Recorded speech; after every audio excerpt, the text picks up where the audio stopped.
Hello students, कैसे हो? मज़े मौज ले लिया, दिवाली मना ली है कि नहीं? कल दिवाली थी, बहुत पटाखे छूटे दिल्ली में भाई, बहुत ज़्यादा। कितना भी गवर्नमेंट ना कुछ भी बोल ले, मानते नहीं है। मैंने खुद छोड़े यार, मैं क्या बोलूँ, मैंने भी पटाखे खूब जलाए, खूब नहीं बस जलाए, पटाखे छोड़े। हमारे सब जितने हैं हमारे मेंबर, विक्की भाई ने भी खूब जलाया, हमारे केमिस्ट्री वाले सर ने भी खूब जलाए, सब ने इंजॉय किया कल दिवाली का। वीडियो उसकी भी अपडेट करेंगे हम लोग, तो आप भी देखना।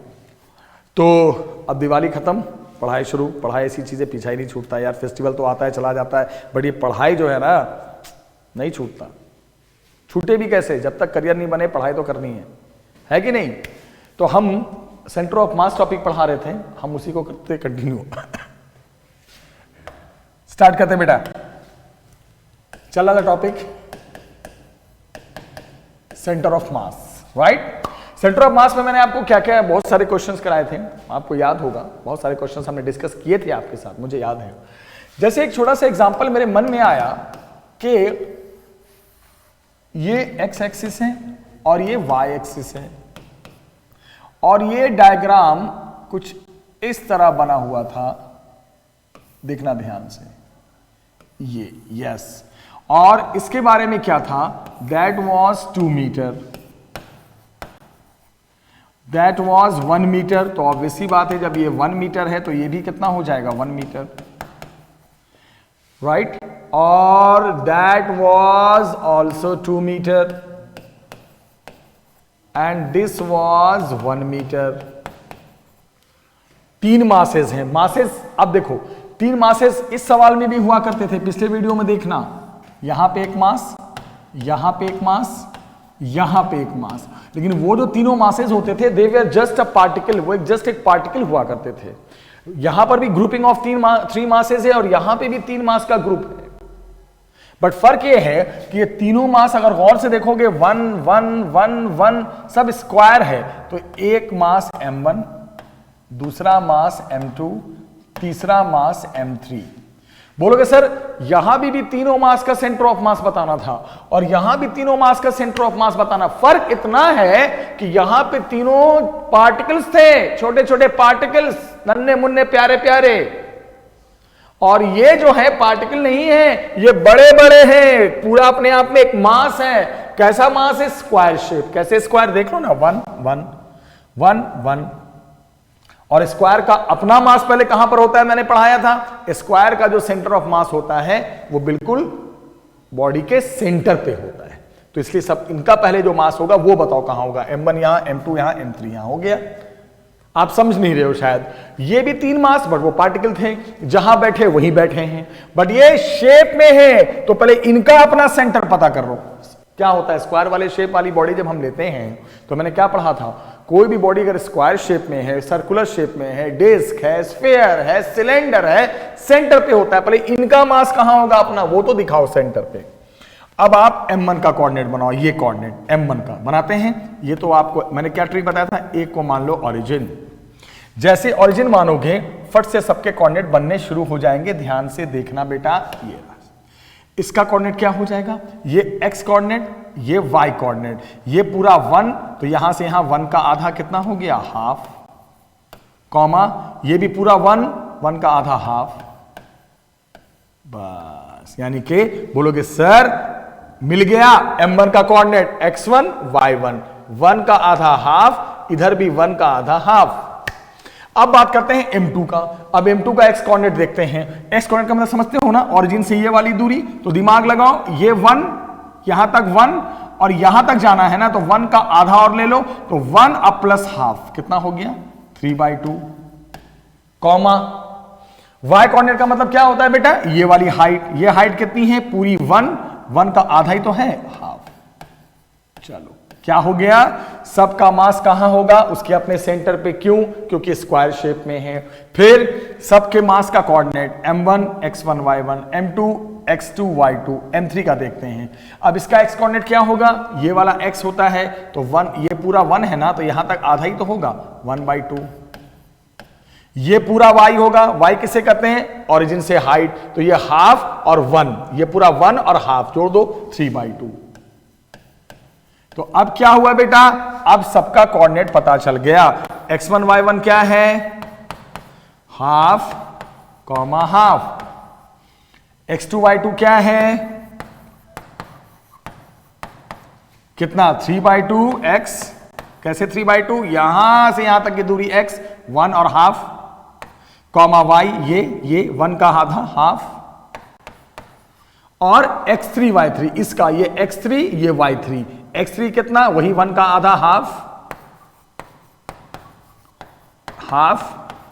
y3 यानी पूरी हाइट ओरिजिन से, तो ये 1 और हाफ जोड़ दो 3/2।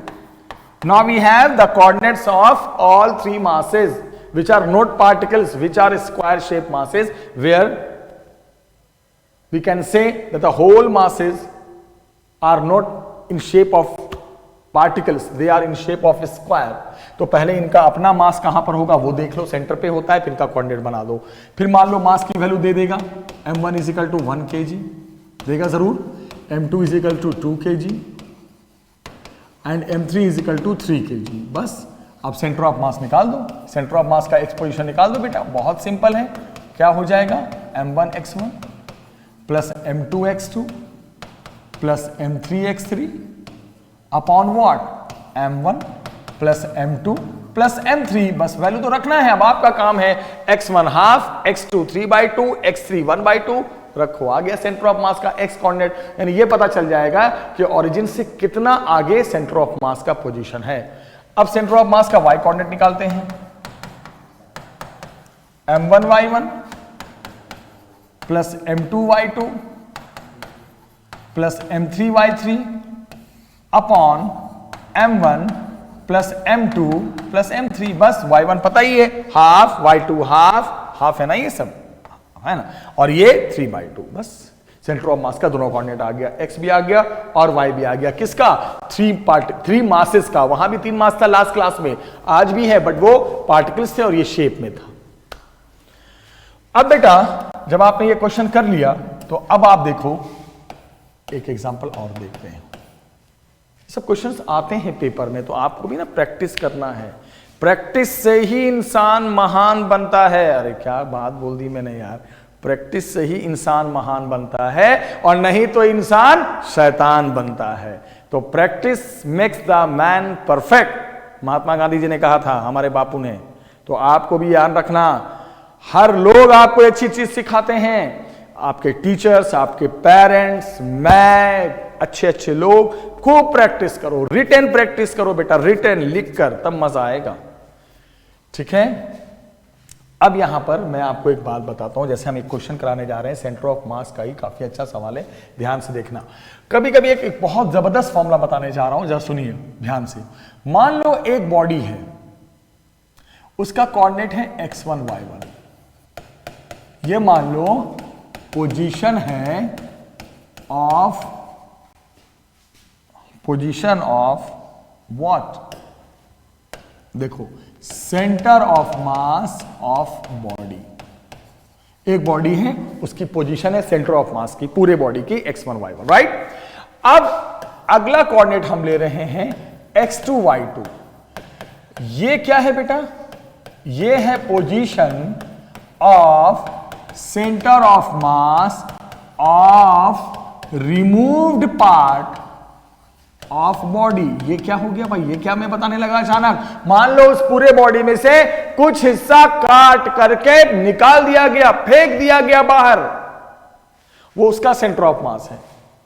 तो मान लो अब x3 y3 ये है position of centre of mass of remaining part of body. Yes, तो अगर आपके पास जब आपने कट करके निकाल दिया तो जो रिमेनिंग पार्ट बच गया उसका सेंटर ऑफ मास अगर आपको पता करना है तो फॉर्मूला मैं बता दूं, ध्यान से सुनिएगा फॉर्मूला बेटा। m1 x1 minus m2 x2 upon m1 minus m2। m1 है मास ऑफ टोटल पूरे बॉडी का और m2 है मास ऑफ रिमूव्ड बॉडी का बेटा याद रखना, बहुत इंपॉर्टेंट चीज बता रहा हूं मैं। m1 मास है पूरे बॉडी का, m2 मास है जिसको काट करके फेंक दिया गया, तब जो बच जाएगा उसका सेंटर ऑफ मास कहां पर होगा, उसका एक्स कोऑर्डिनेट ऐसे निकालेंगे, बीच में प्लस नहीं हम माइनस लगाएंगे। Total mass, total position minus remove mass into उसकी position upon total mass minus remove mass, not plus minus. उसी तरह सेंटर ऑफ मास उसका वाई कोऑर्डिनेट पता करना है किसका, जो रिमेनिंग बच गया क्या होगा, m1y1 minus m2y2 upon m1 minus m2। Yes, ये बहुत इंपॉर्टेंट फॉर्मूला है। ये हम कहां यूज करते हैं, जहां हमें पूरे सिस्टम का सेंटर ऑफ मास पता हो, उसका मास पता हो, कुछ पोर्शन कट करके निकाल दें तो जो पोर्शन बच जाएगा उसका सेंटर ऑफ मास कहां पे होगा, उसके लिए फॉर्मूला है। अब बोलोगे सर आपने इतना अच्छा फॉर्मूला पढ़ाया, अब इसमें सर इससे मजा नहीं आया, क्वेश्चन करा दो। मैंने हाँ मैं समझ रहा हूं, आपके मन की बात तो मैं समझ लेता हूं, दूर बैठे हो तो क्या हुआ, सब पढ़ लेता हूं मन की बात। तो अब हम करते हैं इस पे क्वेश्चन। क्वेश्चन ये है कि आपके पास एक डिस्क है, बस डिस्क का रेडियस दिया हुआ है r। सवाल सुनना, बहुत जबरदस्त सवाल है। आपके पास एक डिस्क है, डिस्क का रेडियस दिया हुआ है r, यस, और कुछ नहीं दिया हुआ है। अब उसने क्या कहा कि डिस्क से आधा डिस्क फ्रॉम वन साइड, एक साइड से आधा डिस्क काट करके निकाल दिया गया। आधा नहीं, सॉरी आधा नहीं, उसने क्या बोला कि इसमें से रिमूव्ड कर दिया गया एक डिस्क जिसका रेडियस r/2 है। आप समझो,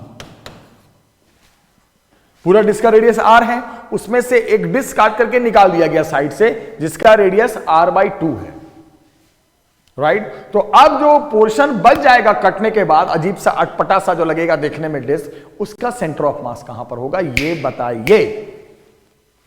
तो आप क्या करेंगे, देखो दिमाग लगाते हैं, ठीक है, बिल्कुल लग रहा है ना कि सर ने अभी जो पढ़ाया कुछ उसी टाइप की कहानी आ रही है। हाँ वही है, आप समझ गए मेरी बात, वही कहानी है।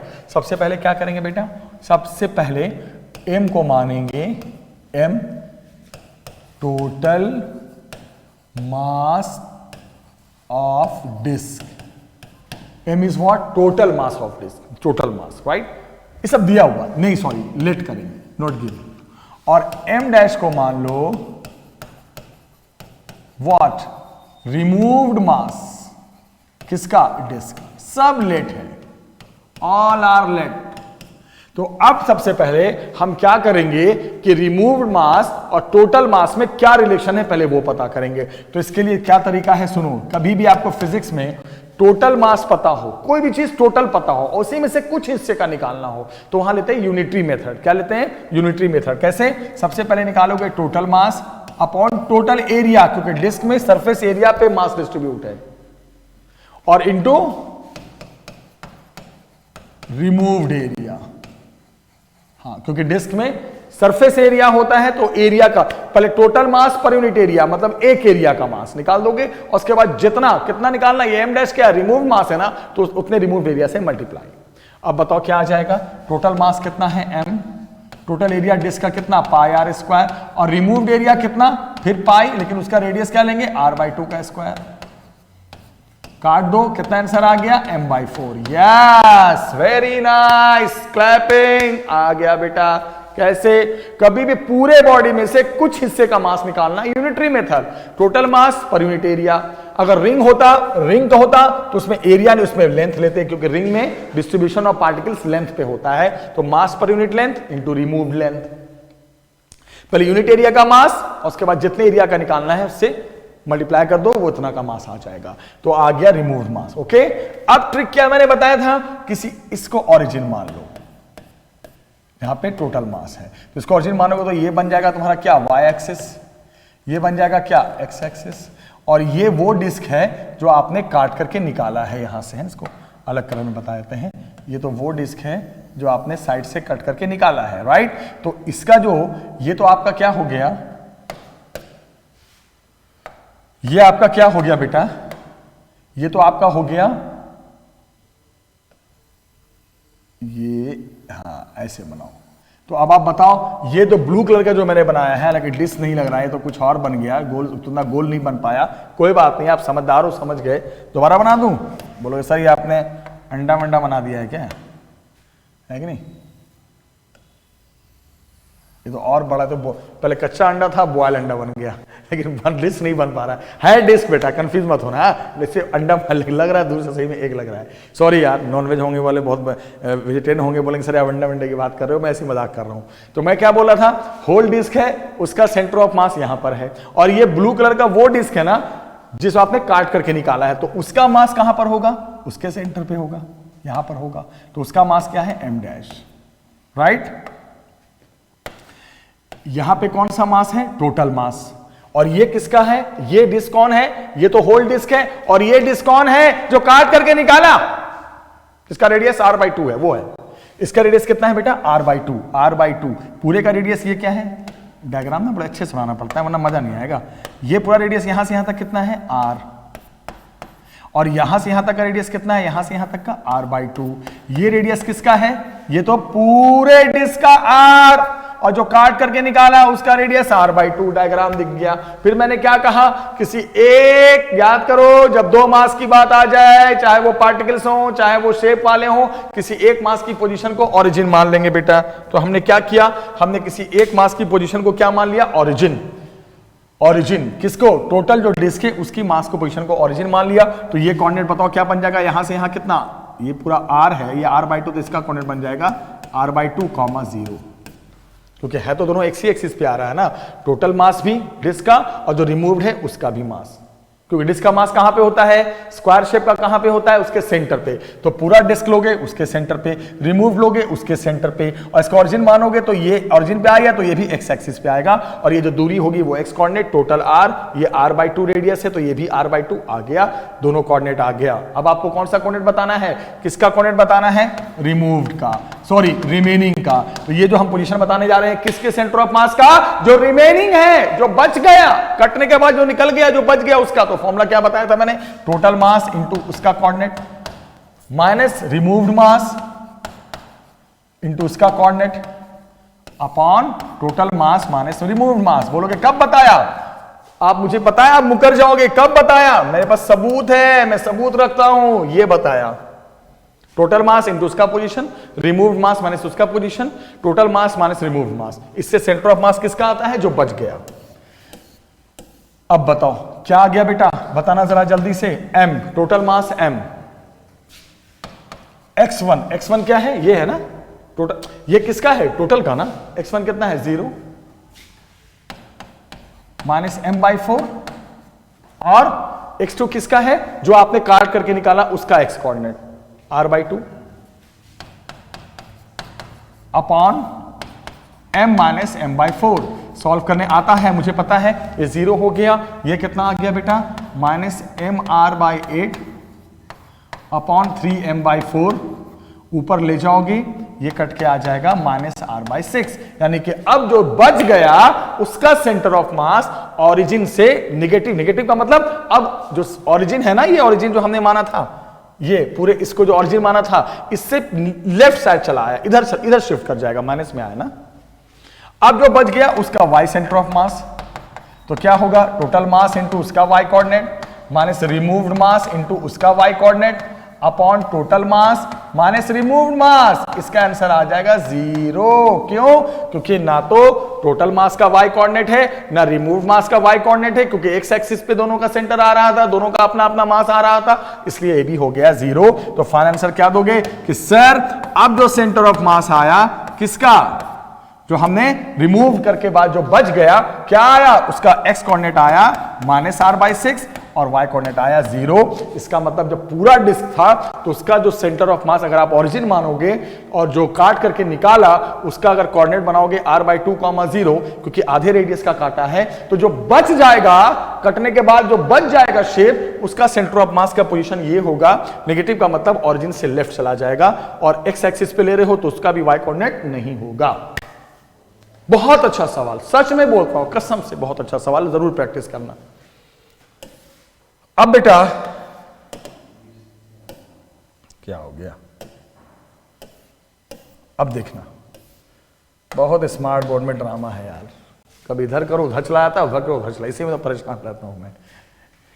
ठीक है, लेकिन आप परेशान मत होना। ठीक है, स्टार्ट करते हैं। अब एक बहुत बहुत बहुत अच्छा कॉन्सेप्ट बताने जा रहे हैं, बहुत अच्छे सुनिएगा। एक बहुत अच्छा कॉन्सेप्ट है।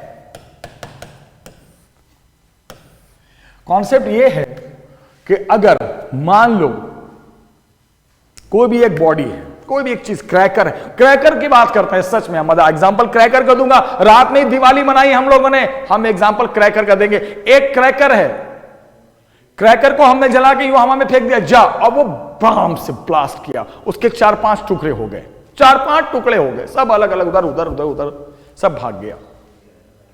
तो मान लो अगर पहले जब वो सिंगल बॉडी हुआ करता था तो उसका सेंटर ऑफ मास मान लो यहां पर है। अब उस बॉडी के 5 टुकड़े, उधर भागा, इधर भागा, इधर भागा, इधर भागा, उधर भागा, उधर भागा, 100 टुकड़े कर दिए। तो अब इन सभी टुकड़ों का सेंटर ऑफ मास, उसकी पोजीशन पे क्या फर्क पड़ेगा? बोलोगे वहीं पर होगा। से अगर एक बॉडी के 50 फ्रैगमेंट हो जाए, 4 हो जाए, 3 हो जाए, 2 हो जाए, कुछ भी हो जाए,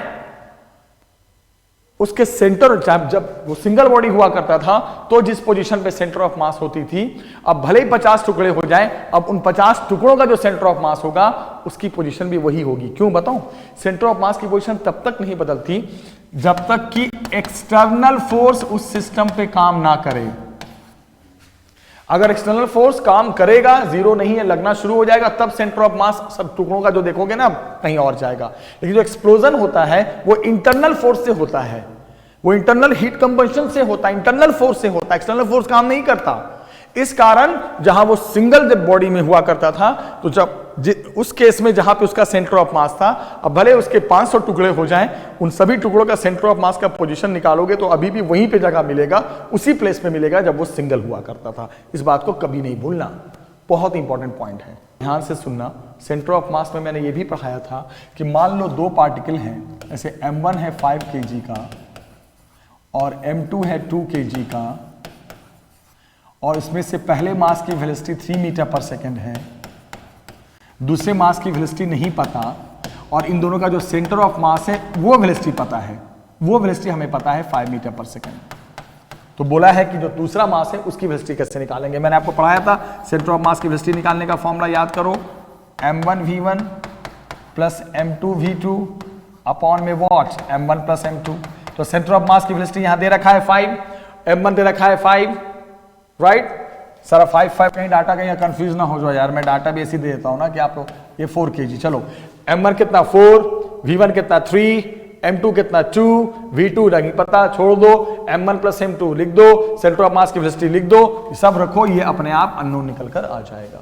ये पता है 5, m1 कितना लिख दो ना 5, m1 कितना 4 into v1 12, m2 2 into v2, v2 नहीं पता 2v2 upon m1 plus m2 कितना 4 प्लस 2 6, बस क्रॉस मल्टीप्लाई करो, सॉल्व करो, ये v2 आ जाए। एकदम सिंपल से क्वेश्चंस आते हैं पेपर में, मुझे पता है आप जरूर करोगे, मुझे आप पे पता नहीं इतना विश्वास क्यों है, आप जरूर करोगे। बस एक क्वेश्चन और करते हैं। ये फर्स्ट मास, ये सेकंड मास, दो अपने आप में एक रॉड है, ठीक है, इसकी लंबाई भी l है और इसकी लंबाई भी l है, राइट। दोनों का मास m है, दोनों का मास m है, दोनों रॉड है ऐसे रखे हुए हैं टी शेप में, इसका भी मास m, इसका भी मास m, दोनों का सेंटर ऑफ मास निकालना है, कहां पर होगा। तो सबसे पहले मैंने क्या ट्रिक बताया, बहुत सिंपल ट्रिक है। आपको करना यह है कि आप मास होता कहां पर है, सोचो, रॉड हो, मैंने पढ़ाया था, रॉड हो, सर्कल हो, डिस्क हो, स्फीयर हो, स्क्वायर हो, सिलेंडर हो, मास सेंटर पे होता है। तो ये इसका मास इसके सेंटर पे और इसका मास इसके सेंटर पे। फिर क्या ट्रिक बताया था, दोनों मास की पोजीशन आपने बना ली, फिर किसी एक जगह को ओरिजिन मान लो, तो इसको मैंने मान लिया ओरिजिन। तो फिर जब ये ओरिजिन बन गया तो ये दूरी कितनी होगी, यहां से यहां पूरी l है, तो इसका कोऑर्डिनेट क्या हो जाएगा, l/2, 0, बस। अरे यार पूरा l है भाई, तो ये दूरी l/2 होगी, क्या सोच रहे हो यार, सिंपल। क्या ट्रिक होता था, अभी नहीं बताया था मैंने, 3 स्क्वायर बॉडी का पहला सवाल, ये 2 रॉड है, किसी रॉड हो या डिस्क हो या कुछ भी हो, मास उसके सेंटर पे, इसका मास इसके सेंटर पे, बस। और एक मास की जगह को ओरिजिन मान लो, तो ये 0 0, तो अपने आप ये एक्स एक्सिस, जब ये ओरिजिन बनाओगे तो ये कौन सा एक्सिस बन जाएगा y, ये कौन सा एक्सिस बन जाएगा x, तो ये x ही एक्सिस पे आ गया ना, ये मास भी x एक्सिस पे आ गया, ये दूरी होगी x कोऑर्डिनेट l का आधा l/2, 0। बस अब सेंटर ऑफ मास निकालना कौन सी बड़ी बात है, m1x1 इसका मास इंटू इसका coordinate m into 0 plus m2x2 इसका मास इंटू हो गया अपॉन m1 प्लस m2 हो गया, finish. m1x1 m2x2 upon m1 plus m2, ये 0 आ गया, ml/2 अपॉन 2m कट गया, l/4 आ गया, खत्म। सेंटर ऑफ मास का y कोऑर्डिनेट वो तो होगा ही नहीं, कैसे, m1y1 m2y2, ना इसका y ना इसका y, तो सेंटर ऑफ मास का y कहां से आएगा, रखो y1 y2 रखो, खत्म, 0। इसका मतलब अब इस पूरे कॉम्बिनेशन का जो सेंटर ऑफ मास होगा उसका कोऑर्डिनेट आ गया l/4, 0, मतलब ओरिजिन से यहां पर कहीं पे होगा, l/4 दूरी पे होगा, x एक्सिस पे होगा, y तो होने का सवाल ही नहीं उठता। y होने का सवाल इसलिए नहीं उठता क्योंकि ना इसका y कोऑर्डिनेट है ना इसका है, तो इसका कहां से आ जाएगा। ऐसे भी क्वेश्चंस प्रैक्टिस किया करो। तो बेटा आज के क्लास में सेंटर ऑफ मास के अच्छे क्वेश्चंस कराए, मुझे उम्मीद है समझ में आया होगा।